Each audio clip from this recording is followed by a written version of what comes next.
नमस्कार साथियों, मैं पूरन देवांगन स्वागत करता हूं आपका पूरन सर क्लासेस में। तो साथियों, आपके हॉस्टल वार्डन की तैयारी मेरे ख्याल से अच्छे तरीके से चल रही होगी। समय बहुत कम है हमारे पास, तो हमने ज़्यादा से ज़्यादा टाइप को कवर करने की कोशिश की है। हम इस वीडियो में पढ़ने वाले हैं प्रैक्टिस सेट 2, जिसमें 25 सवाल होंगे। हमने प्रैक्टिस सेट 1 भी देखा, जिसमें 30 सवालों का हमने कॉम्बिनेशन लाया था। इस वीडियो में हम 25 सवालों के पूरा कॉम्बिनेशन देखेंगे और आपके सिलेबस के अकॉर्डिंग क्या क्या चीज़ें हैं, उन सभी चीज़ों से MCQs आपके कराए जाएंगे। तो चलिए साथियों, हम वीडियो शुरू करते हैं। और जिन्होंने हमारा अभी तक YouTube चैनल सब्सक्राइब नहीं किया है, YouTube चैनल आप सब्सक्राइब कर लीजिए और बेल आइकन को जरूर प्रेस कीजिएगा। वीडियो अच्छा लगे तो लाइक कर दीजिएगा और कमेंट जरूर करिए कि आपको कैसा लगा, कैसा मेथड कैसा है, सारी चीज़ों को आप कमेंट में बताइए। चलिए साथियों, शुरू करते हैं हमारा वीडियो। चलिए, आज का पहला सवाल है, ध्यान से समझिएगा क्या बोलता है। ए ने एक वस्तु वास्तविक मूल्य से 5% कम पर खरीदा। जो भी एक्चुअल उसका रेट था उस पर 5% कम पर खरीदा और लागत मूल्य पर 20% लाभ कमाते हुए बेच दिया। तो हमारा वास्तविक मूल्य, एक्चुअल जो प्राइस है, ओरिजिनल प्राइस, वो क्या है? वास्तविक मूल्य। मान लेता हूं वास्तविक मूल्य क्या है जी? 100 है। ठीक है, समझिएगा। बोल रहा है कि उन्होंने 5% कम पर खरीदा, तो क्रय मूल्य क्या हो जाएगा? CP जिसे कहा जाता है। क्रय मूल्य होगा CP 95 रुपीज़। यहाँ तक क्लियर? अगर हमने 100 को क्या किया, वास्तविक मूल्य माना 100 है, तो क्रय मूल्य जो होगा वो 95 रुपीज़ हो जाएगा। उन्होंने कहा है कि जो लागत मूल्य पर 20% का लाभ कमाते हुए उन्होंने क्या किया? बेच दिया। दैट मीन्स यहाँ पर जो क्रय मूल्य है यही इसके लिए लागत मूल्य होगा। दुकानदार के लिए यही क्या होगा? इसका लागत मूल्य होगा। तो लागत मूल्य पर क्या किया उन्होंने? बेचा। तो विक्रय मूल्य क्या हो जाएगा? विक्रय मूल्य हो जाएगा हमारा SP जो होगा वो 95 में 20% लाभ लेते हुए बेच दिया। इसको हम कटाएंगे तो ये आएगा अपना 19 पंचे 95, 5 दूनी 10, 2 एकम 2 छक्के, 19 छक्के 114। मतलब हम देखें वास्तविक मूल्य से, उन्होंने कहा है वास्तविक मूल्य पर A को कितना प्रतिशत लाभ हुआ। वास्तविक मूल्य 100 था और वो बेचा कितने में? 114 में। तो यहाँ से सीधा कितने % का लाभ होगा? 14% का लाभ हो जाएगा हमारा आंसर। तो कुछ इस तरीके से हम सवाल को करेंगे जल्दी से, और अपने को ऐसे सवाल अभी आपको देखने मिलेगा। तो बने रहिए, धैर्य से देखते रहिए वीडियो को। चलिए अगले सवाल पर चलते हैं। अगला सवाल है हमारा कि 240 रुपये में एक वस्तु को बेचने पर एक व्यक्ति को 10% की हानि होती है। 20% का लाभ कमाने के लिए वस्तु को किस कीमत पर बेची जानी चाहिए? 2 बार प्रतिशत दिया है और हमको क्या पूछा है जी? SP पूछा है। 2 बार प्रतिशत दिया है और SP पूछा है। तो हम छोटा सा तरीका लगाते हैं कि SP2 इक्वल टू रुपये अपान क्या लगाएंगे? वस्तु multiply 100 plus minus second % upon first 100 plus minus first %। Plus minus क्या है? लाभ होगा या हानि होगा? तो लाभ होगा तो प्लस, हानि होगा तो माइनस के डाटा को हम रखेंगे। कितना रुपए बता रहा है? 240। कितने वस्तु? एक वस्तु। 100 सेकेंड % लिखा है तो सेकेंड % है हमारा 20%, तो ये हो जाएगा प्लस का 20। डिवाइड करेंगे 100 और फर्स्ट % क्या है हमारा? 10% कमी, तो 10 कर देंगे। ये हो जाएगा 240 मल्टीप्लाई 120 बटे 90। कटाते हैं, 0 0 से कट गया। 3 तिया ना हो गया, 3 चौक 12 हो गया, 3 एकम 3, 3 अट्ठे 24, 8 चौक 32। 320 रुपये क्या हो जाएगा? उस वस्तु का मूल्य हो जाएगा। Option D. इस तरह से सवाल आपको जल्दी करना पड़ेगा क्योंकि समय बहुत कम रहता है एग्जाम हॉल में। तो ऐसे आपको अगर ट्रिक जानने हैं तो हमारे पेज को फॉलो करिए। अगर टेलीग्राम में आप नहीं जुड़े हैं तो टेलीग्राम वीडियो के डिस्क्रिप्शन में दिया गया है, वहाँ से आप टेलीग्राम चैनल को ज्वाइन कर सकते हैं। तो चलिए साथियों, अगले सवाल को चलते हैं। अगला सवाल क्या है देखिएगा। अगला सवाल है हमारा साधारण ब्याज से रिलेटेड। बहुत बढ़िया सवाल है, देखिए मजा आने वाला है। कोई धन साधारण ब्याज की विशेष दर पर 2 वर्ष के लिए उधार दिया जाता है। यदि ब्याज की दर 1% वार्षिक अधिक हो, अगर ब्याज की दर क्या हो? 1% वार्षिक अधिक हो, तो इससे 240 रुपये अधिक आय होता है। इससे 240 रुपये अधिक आय होता है। तो धन राशि क्या है? तो धन राशि क्या होता है भाई? SI बराबर PRT अपॉन 100, यही सूत्र है हमारा। तो P निकालना चाहूँगा तो SI मल्टीप्लाई क्या होगा? 100 divide by R into T। अब देखिए, जो ब्याज में अधिक हुआ है आय जो है आय अधिक मतलब ब्याज में अधिक, तो ब्याज में जो अधिक हुआ है वो राशि 1% के वजह से हुआ है। क्लियर है? तो हम क्या कर देंगे, एस आई के लिए, एस आई है 240 बट गुणा कर देंगे 100 बटे 1% लिखेंगे, मल्टीप्लाई करेंगे, कितने साल दिया है जी, 2 साल। इसको हल कर देंगे, आंसर निकल जाएगा 2 12 24, 12 गुणित 100 कितना हो जाएगा, 12,000 रुपये उन्होंने धन उधार लिए थे। कहाँ है भाई 12,000, यहाँ एक देखो ऑप्शन सी। तो इस तरह से सवाल आपको जल्दी जल्दी करने पड़ेंगे, चीज़ें सीखने पड़ेंगी। ठीक है, आइए चलिए चलते हैं अगले सवाल को देखते हैं यहाँ पर क्या होगा। अगला सवाल है, बहुत बढ़िया सवाल है, फिर से साधारण ब्याज, क्योंकि सिलेबस में साधारण ब्याज दिया है ना आपके, तो दिक्कत नहीं है, तो यहाँ से तो क्वेश्चन बनेंगे ही। हमने प्रैक्टिस सेट 1 में भी बहुत सारे सवाल देखे थे, प्रैक्टिस सेट 2 में भी हमने सवाल देख रहे हैं, लेकिन अलग अलग टाइप से देख रहे हैं। ऐसा नहीं है कि वही टाइप वहाँ भी पढ़ा दिया, यही टाइप यहाँ भी पढ़ा दिया, ऐसा नहीं है, दोनों अलग अलग टाइप है, समझिए। बोल रहा है कोई धन साधारण ब्याज से 30 वर्षों में 30 गुना हो जाता है, तो ब्याज की वार्षिक दर ज्ञात कीजिए। तो दर बराबर होता है गुना -1 अपॉन समय इंटू 100%। तो देखिए दर निकालना है अपने को इस सवाल में, गुना क्या दिया है, 3 गुना, तो 3 - 1 कितना समय बोला है जी, 30 वर्ष, गुणा कर दूंगा मैं 100% से। यहाँ तक क्लियर? तो ये देखो 2 बटे क्या हो जाएगा 30, मल्टीप्लाई हो जाएगा 100%, 0 से 0 कट गया, 20 बटे 3, 2 का 100 10 से गुणा होगा तो 20 बटे 3% में आएगा, मतलब 6.66% दर होगा। दर कितना हो जाएगा जी, 6.66%। तो ऐसे जल्दी जल्दी से ट्रिक सीखना है तो चैनल को सब्सक्राइब करके जरूर रखिए। आइए हमारा अगला सवाल देखिए, एवरेज से लिया गया सवाल है। यहाँ पर क्या बोलता है, 10 व्यक्तियों की औसत आयु 27 वर्ष है। 10 व्यक्तियों की औसत आयु 27 वर्ष है, मतलब सभी को जोड़ेंगे तो 270 वर्ष हो जाएगा। यदि एक व्यक्ति को छोड़ा जाए तो औसत 2 वर्ष की वृद्धि हो जाती है। अगर एक व्यक्ति को मैं छोड़ा तो औसत वृद्धि हो जाती है, मतलब 29 हो जाता है। उस छोड़े गए व्यक्ति की क्या पूछ रही है, आयु पूछ रही है। देखो 10 लोग थे तो 27 एवरेज था, जैसे ही एक व्यक्ति छूटा वो क्या हो जाएगा, एवरेज जो है 2 बढ़ जाएगा। 2 बढ़ गया तो हमारा जो 9 लोगों का है औसत वो कितना हो जाएगा, 29 हो जाएगा। ठीक है, तो ये हो जाएगा अपना 9 × 81, हासिल आया 1, सॉरी 81 का 1 हासिल आया 8, और 9 दूनी 18, 18 और 8 26, दोनों को माइनस करेंगे तो आंसर क्या निकल कर आएगा, 9 वर्ष। मतलब जाने वाले व्यक्ति की जो आयु है वो 9 वर्ष की होगी। इस तरह से सवाल एकदम छोटे छोटे दिखते बहुत बड़े हैं, लेकिन सॉल्यूशन बहुत छोटे होते हैं। चलिए साथियों अगले सवाल को चलते। हमारा अगला सवाल बढ़िया सवाल, समझिएगा, प्रतिशत से लिया गया सवाल। 160 के 15% में कितना जोड़ा जाना चाहिए कि योग 240 के 25% के बराबर हो जाए। तो देखिए सवाल बोल रहा है 160 के 15% में क्या करेंगे, x जोड़ेंगे, तो वो जो है वो क्या हो जाएगा, बोल रहा है 240 का 25% हो जाता है।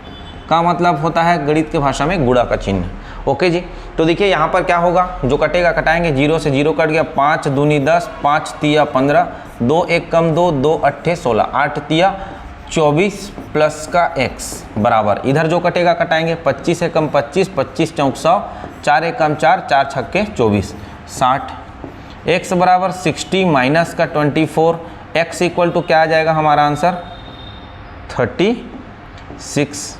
कितने परसेंट कितने संख्या जोड़े जाने चाहिए, और तो 36, ऑप्शन डी हमारा आंसर हो जाएगा। इस तरह से सवाल किए जा रहे हैं, बढ़िया बढ़िया सवाल मिल रहे हैं, तो आपको बिल्कुल भी छोड़ना नहीं है, एक एक चीज़ों को पढ़ के जाना है, एक एक चीज़ों को सॉल्यूशन करना है। ऐसा अगला सवाल है परसेंटेज से रिलेटेड, ध्यान दीजिएगा क्या बोलता है। यदि कोई व्यक्ति अपनी आय का 40% भोजन पर, 20% मकान पर, शेष का 70% बच्चों के शिक्षा पर खर्च करता है, तो उसकी आय कितना प्रतिशत बचा है, ये पूछ रहा है। तो देखिए आय माना कि मान लेते हैं x है ना, भोजन पर क्या बताया एक बार लिख लेते हैं, समझ लेते हैं अच्छे से, बढ़िया सवाल है।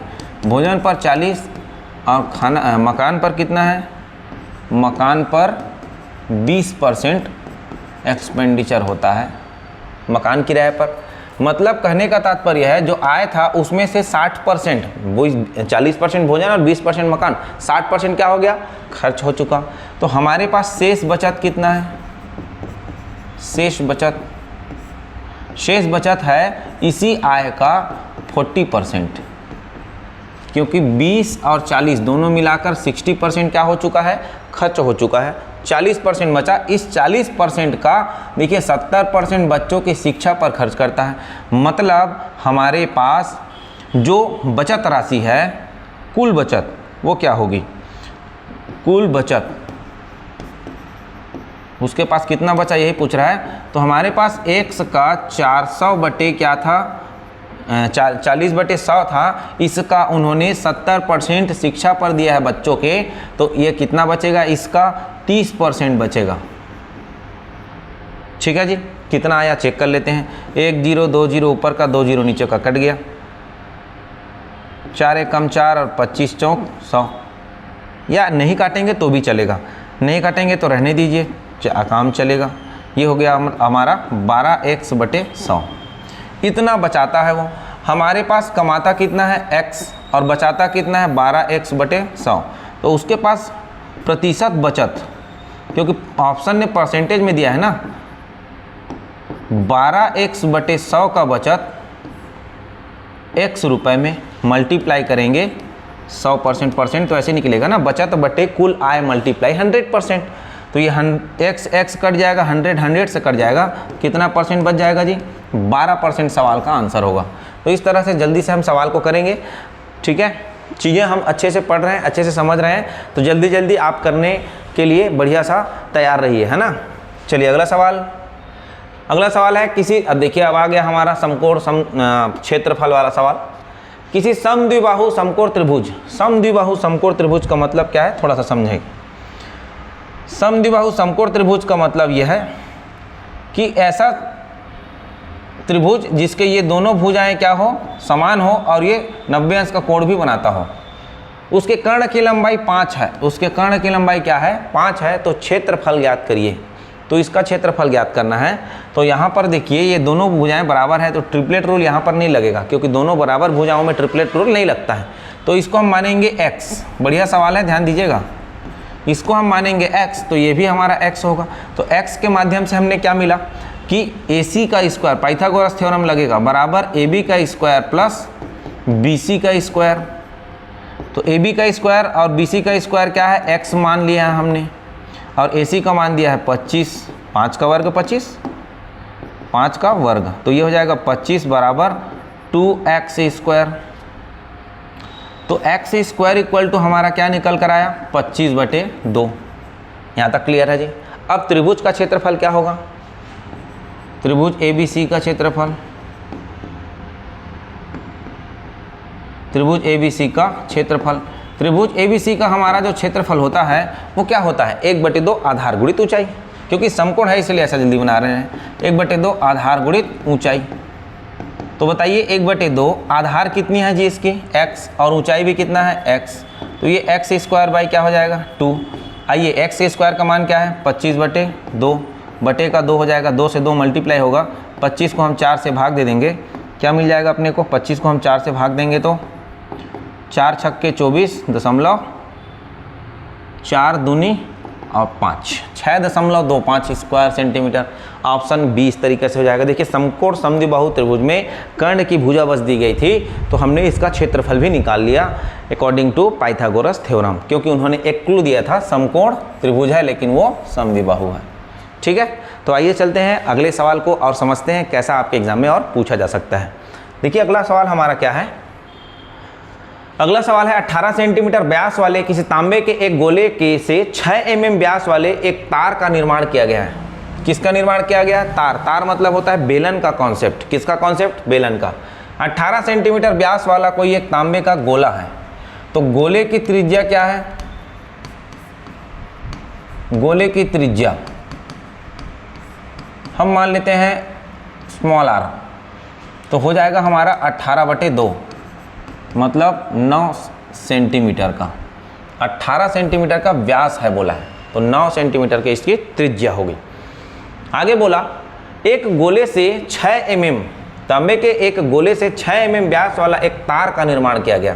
ये गोला हो गया, इस गोले से 6 mm क्या बोलाया गया है? तार का निर्माण किया गया। मतलब तार को क्या बोलेंगे हम? बेलन, सिलेंडर बोलेंगे। बेलन का यहाँ पर भी व्यास दिया है, बेलन की त्रिज्या निकालेंगे सीधा हम। तार की त्रिज्या 6 mm का है तो 6/2, 3 mm का हमारे पास क्या हो जाएगा, उसकी रेडियस हो जाएगी। अब बोलता है निर्मित तार की लंबाई क्या होगी, तो बेलन की लंबाई क्या होती है, बेलन की ही ऊंचाई होगी। जब बेलन को हम खड़े नहीं कर पाएंगे तो बेलन को हम क्या करेंगे, ऐसे लेटा देंगे तो उसकी वो ऊंचाई कहलाएगी। ओके जी, तो तार के केस में हमेशा बेलन की लंबाई ही होता है, क्योंकि हम तार को ऐसे खड़ा नहीं कर सकते, क्योंकि उसका जो आधार होता है बहुत छोटा होता है, तो इस वजह से तार को लेटा कर रखा जाता है। तो जो आपके तार होंगे, बेलन होंगे, उसकी जो ऊंचाई होगी वो आप क्या कहलाएगी, जब लेटा के रखोगे तो लंबाई कहलाएगी। तो ध्यान रखिएगा। तो यहाँ पर गोले का जो आयतन होगा, समझिएगा, गोले का आयतन बराबर क्या हो रहा है जी, तार या बेलन का आयतन, यही होगा, क्योंकि गोले से क्या बनाया गया है, तार बनाया गया है। तो गोले का आयतन क्या होता है, 4/3 पाई r का क्यूब। अच्छा, इसकी त्रिज्या को हम कैपिटल R मान लेते हैं, इसकी त्रिज्या स्मॉल r, ये हो जाएगा पाई, बेलन मतलब तार मतलब बेलन, पाई r² इंटू h। ठीक है, पाई से पाई कैंसिल हो गया, रहने दीजिए। r का वैल्यू क्या है, 9 सेंटीमीटर। तो 4/3 9 × 9 और तीनों किस पर है, सेंटीमीटर पर है। यहीं पर तो यूनिट कन्वर्जन होगा, वही दिक्कत होता है बस, और कुछ नहीं है। यहाँ पर क्या हो जाएगी, 3 mm का 2 बार मल्टीप्लाई r का स्क्वायर है, कैपिटल R का, मल्टीप्लाई होगा h, इसी h को निकालना है अपने को। तो चलिए कौन कौन से कटेगा, तो mm को हम सेंटीमीटर में बदलते हैं, तो पहले 10 से इसको क्या कर देते हैं, भाग दे देते हैं, क्योंकि 10 सेंटीमीटर बराबर 1 सेंटीमीटर बराबर 10 mm होता है। तो 1 सेंटीमीटर बराबर 10 mm होगा, तो हमारा जो सेंटीमीटर होगा उसको mm को 10 से भाग दे देंगे तो सेंटीमीटर में बदल जाएगा। ठीक है, जो कटेगा काटने के हैं। देखो 3 और 3 9 होगा, तो 9 एक बार कट गया, और कोई किसी से नहीं कट रहा है, और किसी से कट रहा है क्या, नहीं, इधर से 3 से कट रहा है, 3 तिया 9, 4 तिया 12, 12 निया 108, और इधर 2 बार और 0 हो रहा है। ये h इक्वल टू किस पर आया, सेंटीमीटर पर आया है, किस पर आया है, सेंटीमीटर में। h इक्वल टू हमारा आया है 10800 सेंटीमीटर, लेकिन ऑप्शन ऐसा दिया है क्या, सेंटीमीटर में दिया है। देखो, तो हम क्या कर लेंगे, इसको मीटर में बदलने के लिए, हम 100 से क्या कर देंगे, भाग दे देंगे और मीटर में कह देंगे। 2 0 कट गया, 108 आंसर आ जाएगा। यहाँ पर क्या क्या प्रयोग हुआ है, 1 सेंटीमीटर बराबर 10 mm होता है, और 1 मीटर बराबर 100 सेंटीमीटर होता है। इन दोनों डाटा का प्रयोग हुआ है और कुछ नहीं है। अब मेरे ख्याल से सब चीज़ों को आप जानते होंगे पहले से, कुछ ज़्यादा दिक्कत नहीं आएगी। सवाल बढ़िया था, इसलिए मैंने इसको रखा है इसके वीडियो में आपके। तो चलिए आगे चलते हैं, अगले सवाल को समझते हैं क्या है। हमारा अगला सवाल है, ध्यान से समझिएगा। 19√3 सेंटीमीटर विकर्ण का एक घनाकार बॉक्स 14 सेंटीमीटर त्रिज्या के एक अर्धगोला से आरोहित है।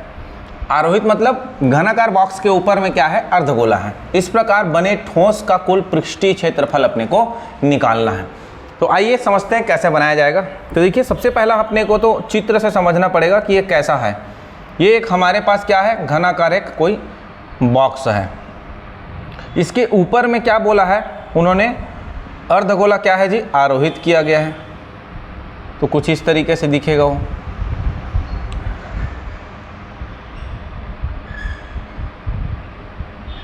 यहाँ तक चीज़ें क्लियर। इसको कलर बदल देते हैं ताकि अच्छा दिखे वो। अब देखिए, ये एक क्या है, घनाकार बॉक्स है जिसके ऊपर क्या है, एक अर्धगोला आरोहित किया गया है। इस अर्धगोले की जो त्रिज्या बताई गई है वो हमारी 14 सेंटीमीटर बताई गई है, और इस घनाकार बॉक्स की विकर्ण बताया गया है, भुजा नहीं बताया है, विकर्ण बताया गया है 19√3 बताया है। तो घनाकार बॉक्स का विकर्ण क्या होता है, √3 मल्टीप्लाई भुजा, ये हो जाएगा 19। तो √3 कैंसिल हो जाएगा, a बराबर क्या मिलेगा, 19 मिलेगा। यहाँ तक चीज़ें क्लियर। a बराबर 19 मिला, मतलब भुजा की जो मान है वो हमारी 19 सेंटीमीटर की आ रही है। घनाकार भुजा की जो मान है वो कितना आ रहा है, 19 सेंटीमीटर आ रहा है। अब वो बोलता है कि इस प्रकार बने ठोस का कुल पृष्ठीय क्षेत्रफल, जो ठोस बना हुआ है उसका कुल पृष्ठीय क्षेत्रफल। ये बताइए, एक हमारे पास क्या है, एक अर्धगोला है, उसके नीचे पर क्या है, एक घनाकार बॉक्स है। तो जब इसका कुल पृष्ठीय क्षेत्रफल निकालूंगा तो ये वाला जो एरिया है हमारा, ये वाला हिस्सा, वो ना तो अर्धगोले के लिए आएगा और ना ही घन के लिए आएगा, तो दोनों के लिए नहीं आएगा। तो कुल पृष्ठीय क्षेत्रफल क्या होगा, देखिए कुल पृष्ठीय क्षेत्रफल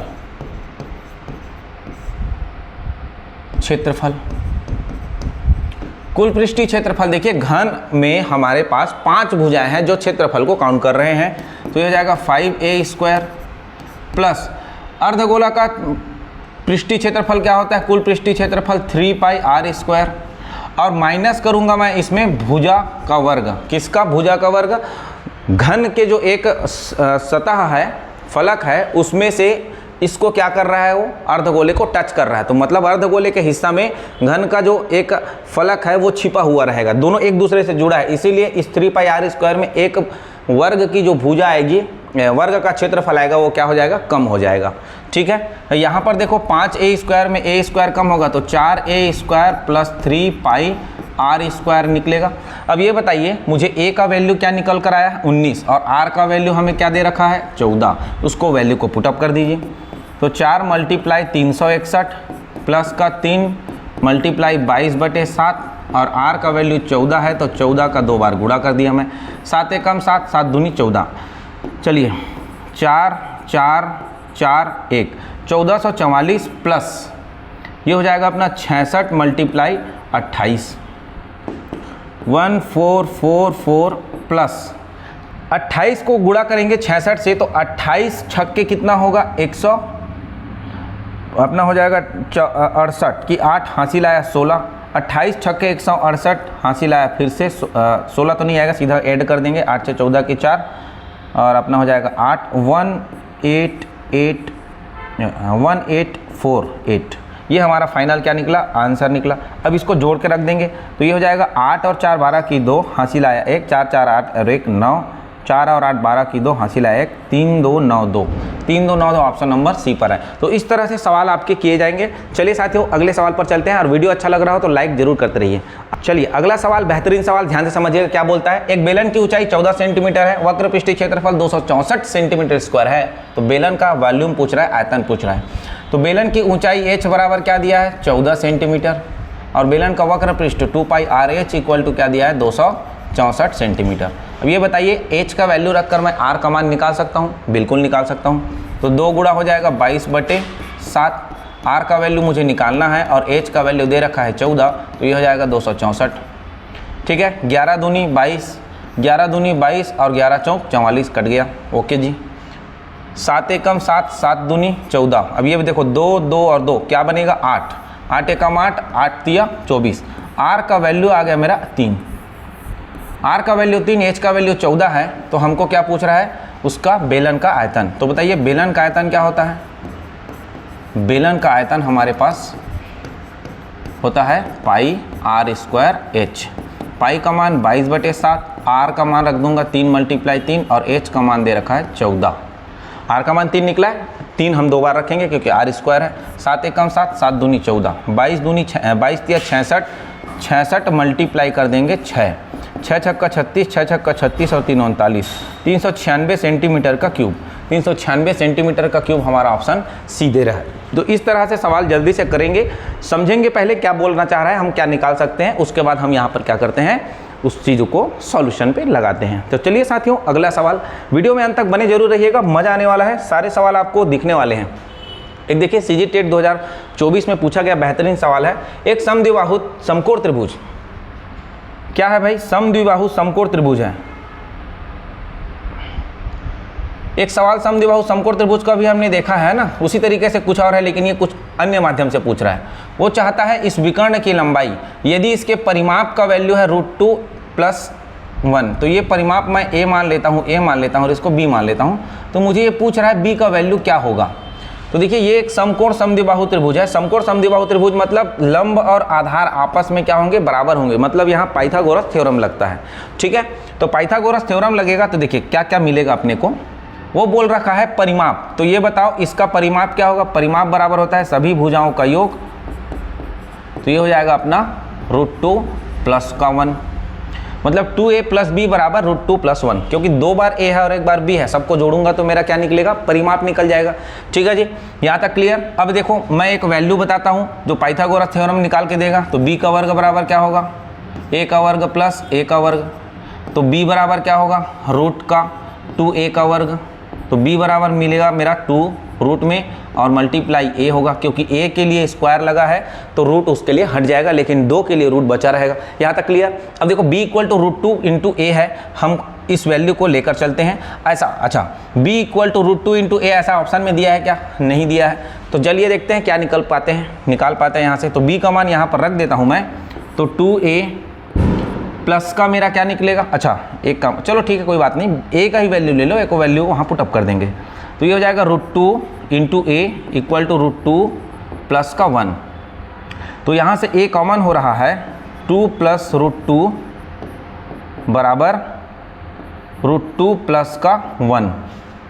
ठीक है जी, इतना आया। इसको हम क्या कर देते हैं, a का वैल्यू निकालने के लिए पक्षांतर कर देते हैं, तो 2 root 2 plus 1 upon 2 plus root 2 इतना निकल कर आएगा। ओके जी, इस वैल्यू को यहाँ पर रख दीजिए, b equal to root 2 plus 1 upon 2 plus root 2, और पहले से यहाँ पर रूट 2 का मल्टीप्लिकेशन है, रूट 2 का मल्टीप्लिकेशन होगा तो ये 2 प्लस रूट 2 हो जाएगा अपॉन 2 प्लस रूट 2 नीचे होगा, दोनों कट जाएंगे, b का वैल्यू क्या आएगा जी 1 आएगा, b का वैल्यू क्या आ जाएगा 1 आ जाएगा, कट जाएगा पूर्णतः, तो भागफल में क्या मिलेगा मुझे 1 मिलेगा। ओके जी, तो एक देखो ऑप्शन में a। इस तरह से भी सवाल किया जा सकता है। आप यहाँ पर, हमने यहाँ पर b का वैल्यू को यहाँ पुटअप किया है, आप यहाँ से a का वैल्यू निकाल के यहाँ पुटअप कर देंगे तो b का मान डायरेक्ट निकल जाएगा, कोई दिक्कत नहीं होगा। ठीक है, तो इस तरह से आपके सवाल जो है एग्जाम में पूछे जा रहे हैं, लेटेस्ट सवाल है, इस पर आप फोकस जरूर करिए, ऐसे सवालों पर जो आपके एग्जाम में रेगुलरली क्या हो रहा है पूछे जा रहे हैं। तो आइए साथियों अगले सवाल को चलते हैं। अगला सवाल है हमारा, किसी आयताकार खेत का क्षेत्रफल उसकी लंबाई और चौड़ाई के योग का 15 गुना है। बेहतरीन सवालों में से एक। आयताकार क्षेत्रफल है, इसकी लंबाई चौड़ाई से कैसा है। अच्छा, आयताकार क्षेत्रफल उसकी लंबाई और चौड़ाई के योग का 15 गुना है, ये लंबाई है और ये चौड़ाई है, तो ये क्षेत्रफल जो होगा, आयत का क्षेत्रफल क्या होता है लंबाई गुणित चौड़ाई, वो लंबाई और चौड़ाई के योग का कितना गुना है 15 गुना है। आगे बोलता है यदि उसकी लंबाई 40 है, यदि उसकी लंबाई क्या बताया है 40 सेंटीमीटर बताया है, तो चौड़ाई क्या होगी 40 को आप रख दीजिए लंबाई बराबर, तो 40b बराबर 15 कोष्टक में 40 प्लस b। यहाँ तक क्लियर है। अब 15 से कट रहा है क्या, 5 तिया 15, 5 अट्ठे 40, तो 8b बराबर क्या मिलेगा मुझे 120 प्लस 3b। 3b को पक्षांतर कर दीजिए, तो 5b बराबर क्या मिलेगा मुझे 120, तो 5b बराबर 120 मिला, तो b बराबर क्या मिलेगा 24 सेंटीमीटर। उसकी जो चौड़ाई होगी वो कितने सेंटीमीटर मीटर में दिया था, तो 14 मीटर हो जाएगा। ठीक है, ये जो लंबाई दिया था वो 14 मीटर में दिया था ना, तो b का वैल्यू 24 मीटर हो जाएगा। जो l की लंबाई जो दी थी 40 वो मीटर में दी गई थी, तो b इक्वल टू क्या निकल कर आएगा 24 मीटर निकल कर आ जाएगा। आइए चलते हैं अगले सवाल को। अगले सवाल क्या है हमारे, देखिए बहुत बढ़िया सवाल है ये भी। एक समचतुर्भुज की परिमाप 160 सेंटीमीटर है। एक समचतुर्भुज है, उसका परिमाप कैसा है 160 सेंटीमीटर है, उसके एक विकर्ण की लंबाई 60 है। ठीक है भाई, समचतुर्भुज आप लोगों ने देखा है कि नहीं, बिल्कुल देखे होंगे। समचतुर्भुज ये है जिसके चारों भुजाएं क्या होती हैं आपस में बराबर, चारों भुजाएं बराबर होती हैं। इनका जो परिमाप होता है वो क्या होता है 4 इंटू ए वर्ग के जैसे ही होता है। मैं इसमें नामकरण कर देता हूँ, ये हो जाएगा ए भुजा, ये भी ए भुजा होती है, ये भी ए भुजा ये होती है, ये भी ए हो जाती है, तो परिमाप बराबर होता है सभी बाहरी भुजाओं का योग। तो ये हो जाएगा 4a बराबर 160, तो a बराबर क्या निकल कर आएगा 40। a बराबर क्या निकल कर आ रहा है 40। यदि बोलता है एक विकर्ण की लंबाई उसकी 60 सेंटीमीटर है, एक विकर्ण है हमारी, उसकी लंबाई है, इस विकर्ण की लंबाई हम ले लेते हैं 60 सेंटीमीटर, तो छोटे विकर्ण की आपको लंबाई को पूछा जा रहा है। मतलब एक विकर्ण और आएगा ये इस तरीके से, एक विकर्ण की लंबाई हमारी क्या है 60, तो ये 30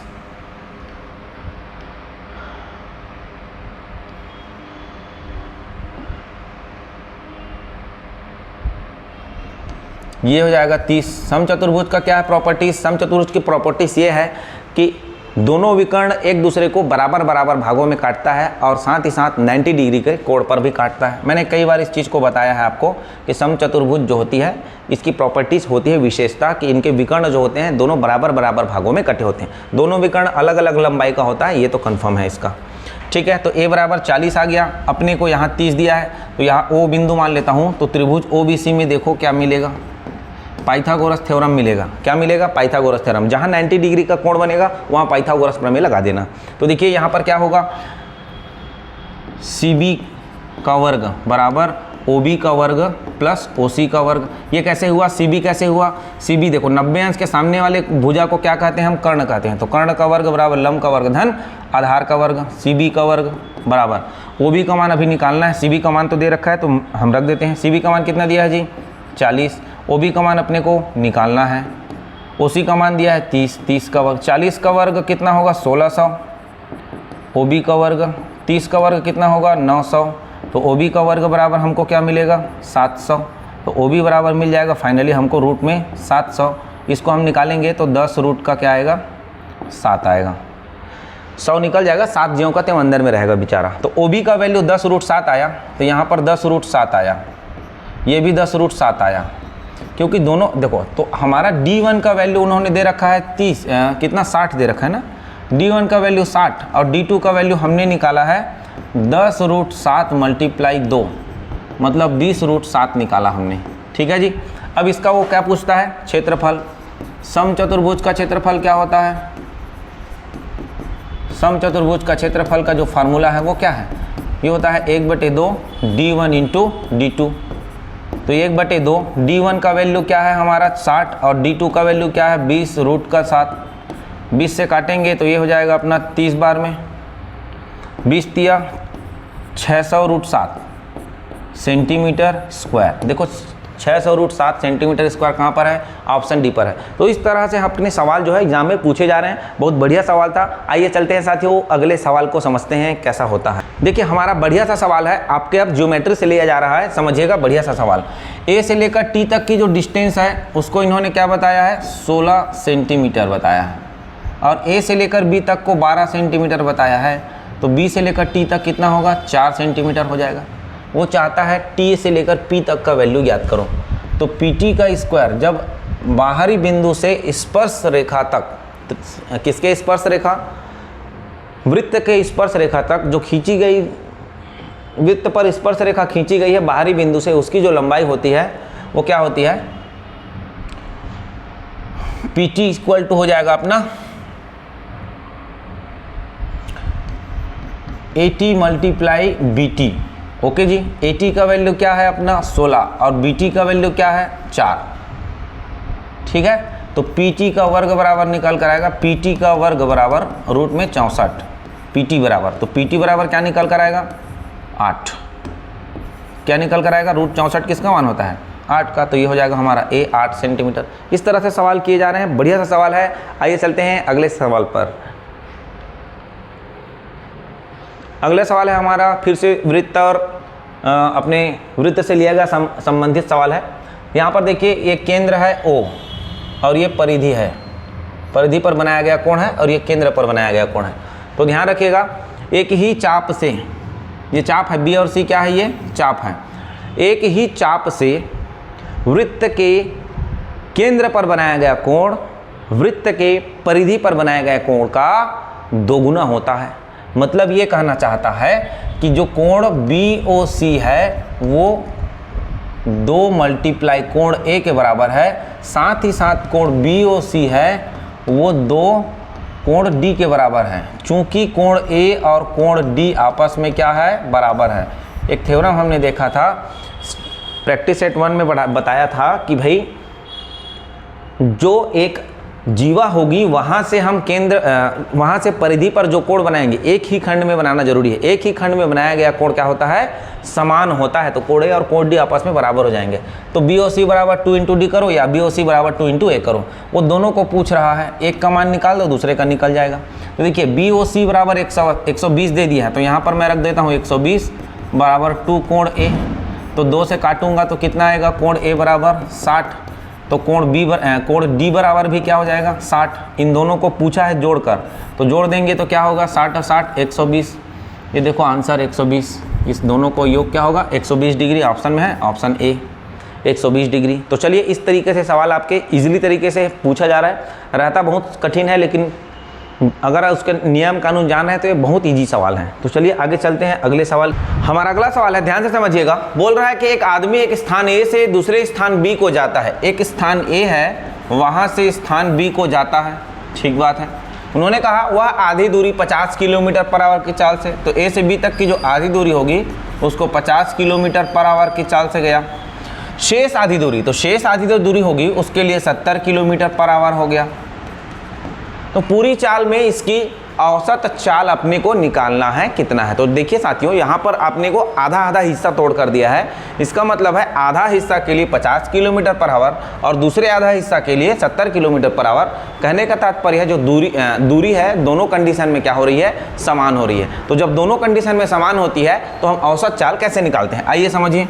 औसत चाल बराबर क्या होता है, औसत चाल बराबर 2 गुणित दोनों चालों का गुणनफल बटे दोनों चालों का योग। इसी कॉन्सेप्ट में हम रख देंगे, आंसर ले लेंगे, ठीक है। तो देखिए क्या बोलता है, 2x का वैल्यू क्या है, x का वैल्यू आप मान लीजिए 50, y का वैल्यू मान लीजिए क्या 70। तो 50 मल्टीप्लाई का 70 डिवाइड में करेंगे 50 प्लस का 70। इसको हल करते हैं तो क्या आता है हमारा वैल्यू, देखिए 2 मल्टीप्लाई, ऊपर को ज्यों का त्यों रखिएगा, गुणा मत करिएगा, लास्ट में देखेंगे उसको कैसे गुणा करेंगे। तो 5 और 7 क्या होगा 12, 120 हो जाएगा। नीचे 0 का 0 से कैंसिल हो गया, 2 1 कम 2, 2 छक्के 6 तिया 2 तिया और 2 25, 25 सत्ते 175 बटे कर देंगे हम 3। तो हमारी जो औसत चाल है वो निकल कर आएगी 3 पंचे 15, बचा हमारे पास क्या 2 और 5, तो 3 अट्ठे 24, 58.33 किलोमीटर पर आवर हमारा आंसर हो जाएगा। देखिए ऑप्शन डी यहाँ पर निकल कर आ रहा है। तो आई होप साथियों आपको चीज़ें बराबर से समझ में आ रही है। वीडियो अच्छा लगे तो लाइक करिए और अपने दोस्तों के साथ शेयर भी जरूर करिए। तो चलिए साथियों हम अगले सवाल को देखते हैं। नेक्स्ट क्वेश्चन देखिएगा, एक समबाहुभुज का आंतरिक कोण उसके एक बाह्य कोण के 4 गुने से 30 अधिक है। तो इस बहुभुज में विकर्णों की संख्या पूछ रही है। बहुत बेहतरीन सवाल है, देखिए ध्यान दीजिएगा। समबाहुभुज का आंतरिक कोण क्या होता है, समबाहुभुज का आंतरिक कोण जो होता है उसको मैं एक बार लिख देता हूं। समबाहुभुज का आंतरिक कोण ये होता है n-2 इंटू 180 अपॉन का होता है n। प्रत्येक आंतरिक कोण की बात हो रही है ना, क्योंकि योग नहीं बोला है, योग बोलता तो योग वाला कॉन्सेप्ट लगाते। उन्होंने कहा बाह्य कोण के, तो समबाहुभुज का यहाँ पर लिखेंगे बाह्य कोण। समबाहुभुज का बाह्य कोण क्या होगा जी, समबाहुभुज का बाह्य कोण होता है 360/n। अब इसमें संबंध बतला रहा है, कैसे संबंध कि समबाहुभुज का आंतरिक कोण मतलब n-2 इंटू 180 अपॉन n उसके बाह्य कोण से कितना गुना है, 4 गुना है और उससे भी 30 ज़्यादा है। 4 गुने से कितने ज़्यादा, 30 ज़्यादा। वैल्यू पुट अप कर दिए तो जो समबाहुभुज का आंतरिक कोण है वो उसके बाह्य कोण के 4 गुना से 30 ज़्यादा है। सवाल ने कहा, हमने कर दिया।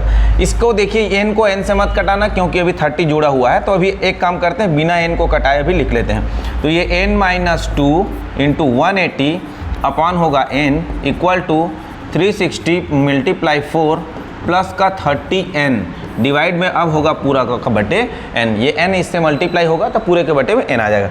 इधर से n इधर से n कट जाएगा। अब देखिए क्या होगा, दोनों तरफ n कट गया। तो दोनों तरफ n कट गया तो हमारे पास देखिए कॉमन कुछ निकल रहा है क्या, इस साइड से निकल रहा है, निकाल लीजिए। जितना ज़्यादा छोटा डाटा रखेंगे उतना ज़्यादा जल्दी हल होगा। 30 मैं कॉमन निकाल लेता हूँ क्योंकि अधिक से अधिक मैं इसमें हाथ पर 30 ही तो निकाल सकता हूँ। तो 30 निकाल लिया तो यहाँ पर बचा कितना, 12 चौक 48 बचेगा प्लस का n बचेगा। इधर तो n कट गया है। 30 एकम 30, 30 छक्के 180।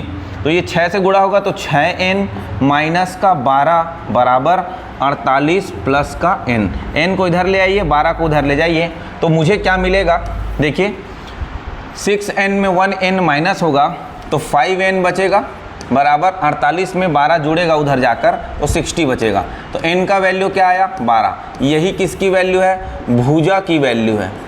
ये किसकी वैल्यू है जी, भुजा की वैल्यू है। ध्यान रखिएगा उन्होंने विकर्णों की संख्या पूछा है। तो किसी भी बहुभुज में विकर्णों की संख्या क्या होती है?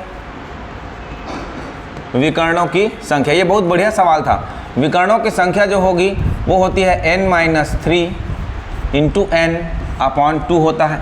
n का वैल्यू क्या आया है? 12, तो 12 में 3 कम कर देंगे, मल्टीप्लाई करेंगे 12 बटे का कर देंगे 2, तो 12 में 3 गया तो 9 गुणा 12 बटे का 2, 2 एक कम 2, 2 छक्के 12, 9 छक्के 54। तो विकर्णों की संख्या हमारा फाइनल आंसर क्या आ जाएगा जी? 54। तो ये ऑप्शन ए यहाँ पर टिक हो जाएगा। तो इस तरह से सवाल देखिए कठिन कैसे बनाता है।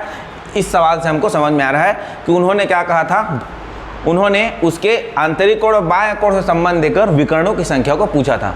आई होप साथियों चीज़ें एकदम आपको क्लियर से समझ में आई होगी। तो चलिए चलते हैं अगले सवाल को समझते हैं क्या कहता है। सवाल हमारा देखिए क्या बोलता है, यदि G ABC का केंद्रक है, यदि G हमने बना दिया एक G ABC का क्या बना दिया जी? केंद्रक बना देते हैं।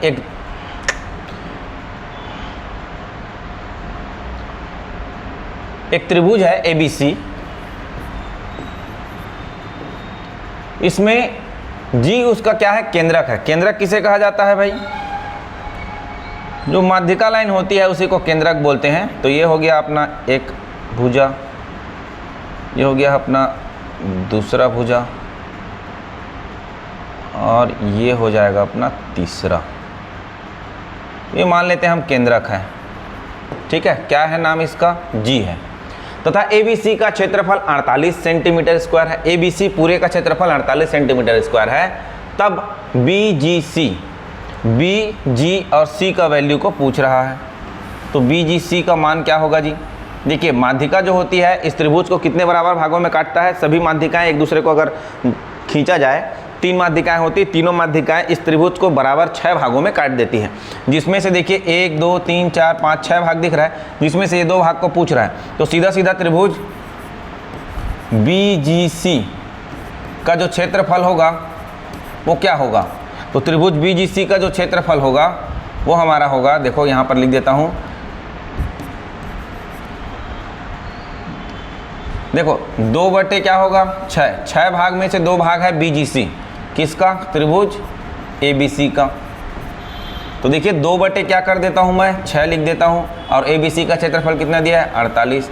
6 एक कम 6, 6 अट्ठे 48, तो 8 दूनी 16 सेंटीमीटर स्क्वायर त्रिभुज BGC का मान हो जाएगा, 16 सेंटीमीटर स्क्वायर। इस तरह से आपको जल्दी से आपको सॉल्व करना भी है, समझना भी है, क्योंकि हमको पता है कि माध्यिका जो होती है सभी माध्यिकाएं उस त्रिभुज को बराबर 6 भागों में डिवाइड कर देता है। तो आइए चलते हैं अगले सवाल की ओर। नेक्स्ट क्वेश्चन हमारा ध्यान से समझिएगा। यदि एक त्रिभुज की भुजाएं 4, 3 और 2 के भुजाएं दिया, ध्यान रखिएगा, भुजाएं 4, 3 और 2 के अनुपात में है, तब वह कौन सा त्रिभुज होगा, इसको सिद्ध करना है। तो कोई भी एक त्रिभुज मान लेते हैं, उसमें 3 भुजा होंगी A, B और C,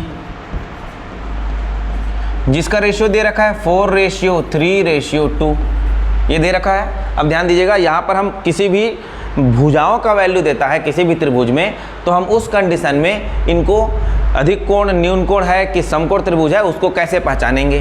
तो देखिए ध्यान से समझना, कंडीशन ये है कि 2 छोटी भुजाओं के वर्गों का योग, तो छोटी भुजा कौन कौन है? B और C है। देखो अनुपातिक रूप से जो बड़ा होगा वो बड़ा भुजा होगा, ठीक है। तो 2 छोटी भुजाओं के वर्गों का योग मतलब B का वर्ग प्लस C का वर्ग, अगर तीसरी भुजा से क्या है, तीसरी भुजा के वर्ग से अगर छोटा है, ये दोनों योग, ये छोटा है और A बड़ा है, तो ये कौन सा त्रिभुज होगा? अधिक कोण होगा, ये ध्यान रखिएगा। यदि 2 छोटी भुजाओं के वर्गों का योग, 3 कंडीशन है ना इस यहाँ पर, 2 छोटी भुजाओं के वर्गों का योग अगर हमारी तीसरी भुजा के वर्ग से क्या है? बड़ी है, तो ये होगा न्यून कोण। न्यून कोण त्रिभुज भी लिख लीजिएगा ना, न्यून कोण त्रिभुज, न्यून कोण त्रिभुज। और अगर छोटी भुजाओं के वर्गों का योग, छोटी भुजाओं के वर्गों का योग बड़ी भुजा के वर्ग के योग के अगर बराबर होता है, तो ये समकोणिक होगा। ये 3 कॉन्सेप्ट है इसका, समकोण त्रिभुज होगा। ओके जी, तो ये 3 कॉन्सेप्ट है। ये तीनों कॉन्सेप्ट में चेक करना पड़ेगा कि क्या हो रहा है। तो देखिए हम क्या करते हैं, पहले 2 छोटी भुजाओं को ले लेते हैं, तो 3 का वर्ग प्लस 2 का वर्ग, और बड़ी भुजा क्या है हमारी 4 का वर्ग। इसको हल कर लेते हैं, समझ में आ जाएगा कि संबंध में क्या आएगा। 3 का वर्ग कितना होगा 9, और 2 का वर्ग कितना होगा 4, 9 4 13, और यहाँ पर 4 का वर्ग 16। ये बताओ 16 बड़ा है कि 13? तो 16 बड़ा है, मतलब इधर छोटी भुजाओं के वर्गों का योग हमने किया वो छोटा हो गया तीसरी भुजा के, मतलब सबसे बड़ी भुजा के वर्ग के योग से। तो जब छोटा हो जाता है इनके वर्गों का योग, जब तीसरी या बड़ी भुजा के वर्गों के योग से छोटा हो जाता है, तो त्रिभुज कौन सा होता है जी? अधिक कोण त्रिभुज होता है। तो यहाँ पर हम आंसर मानेंगे ए, अधिक कोण त्रिभुज आपके आंसर हो जाएंगे। आई होप चीज़ें समझ में आई होगी। आइए चलते हैं अगले कॉन्सेप्ट की ओर। अगला कॉन्सेप्ट हमारा क्या है, देखिए, एक दिए गए समभुज में डी ई एफ क्रमशः ए बी बी सी ए सी के मध्य बिंदु है। एक त्रिभुज दे देता है, मान लेते हैं कोई भी एक त्रिभुज मान लेते हैं। अच्छा, समबाहुभुज दिया है, सभी भुजाएं क्या है जी? समान है। ओके, तो मान लेते हैं ए बी बोला है, बी सी बोला है और सी ए बोला है कि मध्य बिंदु कौन कौन है? डी के लिए बी है मध्य बिंदु, तो यहाँ पर हम डी को बता देते हैं ए बी के लिए। ई का क्या बता देते हैं? ई के लिए बताया बी सी मध्य बिंदु है, मध्य बिंदु है मतलब ठीक बीच का पॉइंट है। और एफ जो है वो ए सी के लिए प्रयोग हो रहा है, एफ जो है ए सी के लिए प्रयोग हो रहा है। तो यहाँ से भी हम क्या खींच सकते हैं? लाइन खींच सकते हैं। तो ऐसे हमने लाइन खींच दिया, ये लीजिए। तो यहाँ पर देखिए ये बोल रहा है कि चतुर्भुज बी ई एफ डी, ये एफ बिंदु है ना,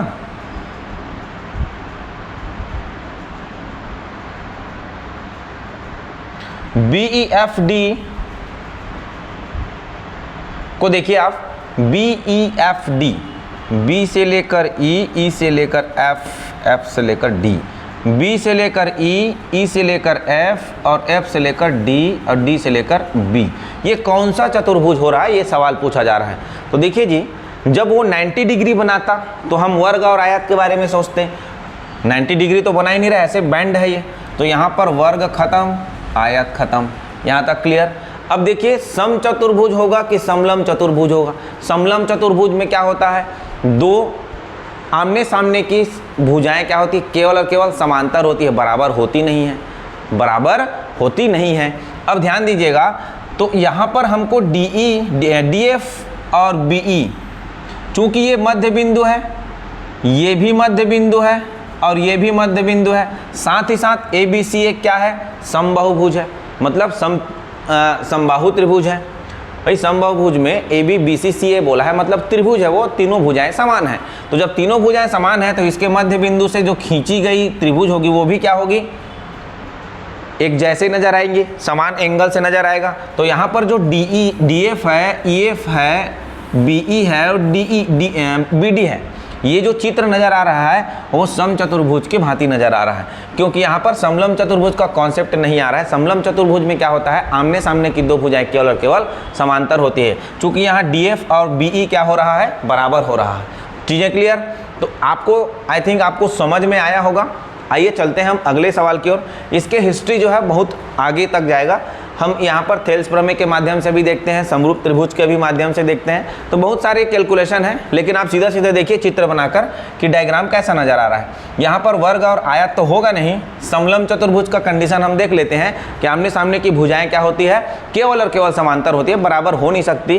तो हमने पाया डी ई और बी डी आपस में क्या होंगे? बराबर होंगे। इसलिए क्या हो रहा है, ये जो समलंब चतुर्भुज है वो आपके ऑप्शन में नहीं होंगे। सीधा सीधा आप क्या मारोगे? आप समचतुर्भुज। तो याद रखिएगा, किसी भी समबाहुभुज में मध्य बिंदु को मिलाया जाता है, मतलब किसमें? समबाहु त्रिभुज में मध्य बिंदु को मिलाकर अगर कुछ इस तरीके से हमारा क्या बनाया, एक चार भुजाओं वाला चतुर्भुज बनाया, तो वो चतुर्भुज समचतुर्भुज होता है। ठीक है, अगला सवाल देखिए। अगला सवाल हमारा हो जाएगा रेलगाड़ी से संबंधित है। बहुत बढ़िया सवाल है। समय दूरी चैप्टर आपके सिलेबस में दिया गया है, इस वजह से रेलगाड़ी के एक सवाल मैंने रख लिए है। ध्यान से समझना कैसे बनेगा। दो रेलगाड़ियां जिनकी लंबाई क्रमशः 137 मीटर और 163 मीटर है तथा उनकी चाल क्रमशः 42 और 48 किलोमीटर पर आवर है। दोनों रेलगाड़ी एक दूसरे को विपरीत दिशा में आ रही है, कितने समय में पार करेगी? तो देखिए, दोनों रेलगाड़ी विपरीत दिशा में इनकी जो सापेक्षिक चाल होती है वो क्या होती है जी? जुड़ जाती है। तो सापेक्षिक चाल जुड़ गया। Kilometre per hour. अब दोनों रेलगाड़ी एक दूसरे को जब पार करता है तो दोनों की जो डिस्टेंस है 137 और 163 दोनों आपस में जुड़ जाते हैं, और कितना समय लगता है इसी समय को पूछ रहा है। लेकिन यहाँ ध्यान रखिए ये मीटर में है और ये हमने सेकंड में माना है, क्योंकि ऑप्शन भी सेकंड में दिया है। इधर क्या है किलोमीटर पर आवर, तो हम किलोमीटर पर आवर को मीटर पर सेकंड में बदल देंगे। तो किससे गुणा करेंगे जी, 5/18 से मल्टीप्लाई कर देंगे किलोमीटर पर आवर को, तो वो मीटर पर सेकंड में कन्वर्ट हो जाएगा। इसको हम सॉल्यूशन करते हैं तो ये आ जाएगा अपना 90 × 5/18 बराबर हो जाएगा, जुड़कर कितना हो जाएगा 170 और 30 200, 200 और 1 300, 300 बटे क्या हो जाएगा समय। यहाँ पर देखो 18 एकम 18, 18 पंचे 90, तो ये हो जाएगा 5 एकम 5, 5 छक्के 30, 60 बार में जाएगा, 5 एकम 5, 12 पंचे 60। तो यहाँ पर एक बचा तो समय का मल्टीप्लाई होगा तो समय एकम समय हो जाएगा बराबर 12 सेकंड। कितना सेकंड आंसर आ रहा है आपका 12 सेकंड। 12 सेकंड लगेंगे एक दूसरे को पार करने में, जब वो 48 किलोमीटर पर आवर और 42 किलोमीटर पर आवर की चाल से विपरीत दिशा पर आएगा, और उनकी रेलगाड़ी की लंबाई जो क्रमशः 137 और 163 मीटर की होगी। क्लियर है। चलिए अगला सवाल है हमारा फिर से ज्योमेट्री से, रेखा एवं कोण से। ध्यान दीजिएगा, यदि किसी कोण का पूरक उसके संपूरक कोण का 1/4 है, यदि किसी कोण का पूरक कोण उसके संपूरक कोण का 1/4 है, तो मान लेता हूं कोण क्या है, थीटा है। कोण मान लेता हूं मैं थीटा है। ओके जी, इसका पूरक कोण क्या होगा, पूरक कोण मतलब कॉम्प्लीमेंट्री एंगल, इसका पूरक कोण होगा 90 माइनस थीटा, और इसी कोण का संपूरक कोण क्या होगा, संपूरक कोण, इसी कोण का संपूरक कोण जो होगा मेरा वो होगा 180 माइनस थीटा, क्योंकि संपूरक कोण दो कोणों का योग 180 अंश होता है, उसको संपूरक कहते हैं, और जब दो कोणों का योग 90 अंश होता है तो उन दोनों कोण को हम पूरक कोण कहते हैं। तो कोण थीटा दे दिया, पूरक कोण 90 माइनस थीटा हो जाएगा, संपूरक कोण 180 माइनस थीटा। उन्होंने कहा है कि पूरक कोण मतलब 90 माइनस थीटा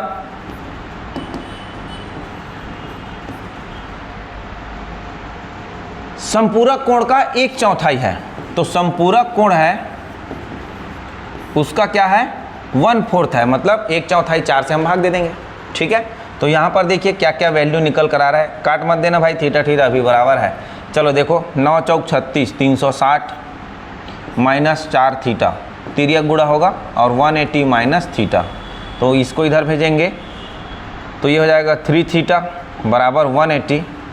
तो थीटा बराबर क्या आएगा 180 कैसे होगा, 360 में 180 घटेगा तो 180 बचेगा, और थीटा के लिए देखा जाए तो कितना डिग्री आ रहा है 60 डिग्री।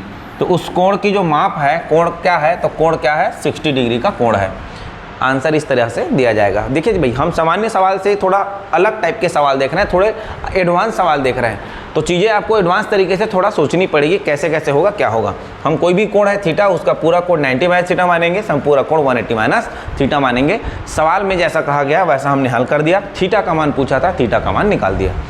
इस तरह से हमारे 25 सवाल का प्रैक्टिस सेट कंप्लीट होता है। आई होप आपको सारी चीज़ें समझ में आई होंगी, आपने सारे चीज़ों को अच्छे से ध्यान से देखा होगा और समझा भी होगा। तो चलिए साथियों, मिलते हैं हम अगले वीडियो पर जल्द ही, तब तक के लिए नमस्कार।